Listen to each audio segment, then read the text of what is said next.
ज्ञानोबा माऊली आंघोळीसाठी इंद्रायणीच्या काठावर गेले.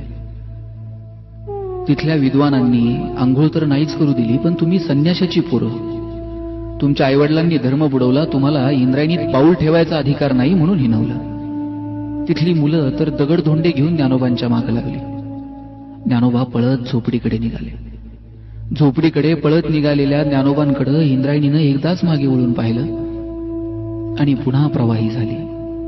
केवढं दुःख सहन केलं, किती यातना सहन केल्या, पण ज्ञानोबांच्या साहित्यामध्ये कुठे राग नाही, कुठे द्वेष नाही. श्रोत्यांसोबत सुखसंवाद साधणारी ज्ञानेश्वरी, शिष्याला मार्ग दाखवणारी चांगली उपासष्टी, अमृतानुभवाचा आत्मसंवाद, तर लोकसंवाद साधणारी अभंग रचना. कधी कधी प्रश्न पडतो, गीतेचा शालू पांघरून ज्ञानेश्वरी सजली की ज्ञानेश्वरीच्या अलंकारानं गीता नटली? ते काही असो, आम्हा सामान्यांसाठी ज्ञानोबा म्हणजे फक्त माऊली.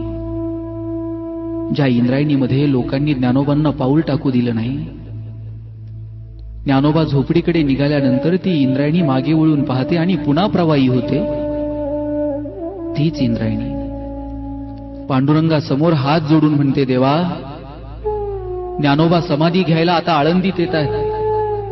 आता एकच प्रार्थना, ज्ञानोबा आळंदीत आले की त्यांचे पाय फक्त इंद्रायणीला लागू देत. केवढा हा ज्ञानोबांचा मोठेपणा.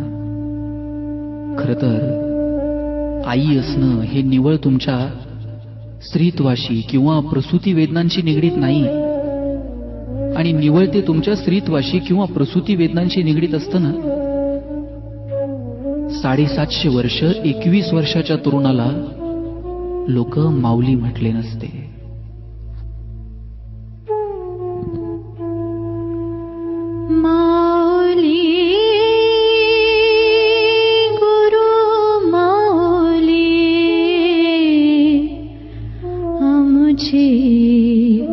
ज्ञानेश्वर माऊली,